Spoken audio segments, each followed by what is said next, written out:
সরকার আসবে সরকার যাবে। আমি আপনার কাছে এখানে বলে গেলাম এস আলমের কিছু হবে না। হ্যারোডসের কাস্টম মেড শু যেটা বানাতে 6 থেকে 8 মাস সময় লাগে, এটা বাংলাদেশের একজন সংসদ সদস্য পায়ে দিয়ে ঘোরেন। ঢাকা বিশ্ববিদ্যালয়ে তোফাজ্জল মারা গেছেন, তাকে মোবাইল চোর হিসেবে সন্দেহ করা, তারপরে তাকে পিটিয়ে মারা হয়।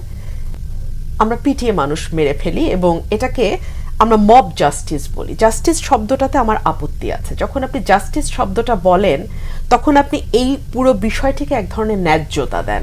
আপনি এই মব জাস্টিসে জাস্টিস শব্দটা ইউজ করার মধ্যে দিয়ে আপনি একটি বার্তা দেন যে আসলে তো সমাজে আইনের শাসন নাই, আসলে তো প্রচলিত বিচার ব্যবস্থায় এদের কোনো বিচার হবে না, আসলে তো পুলিশের কাছে আমরা কোনো ন্যায় বিচার পাবো না, আদালতের কাছে ন্যায় বিচার পাবো না।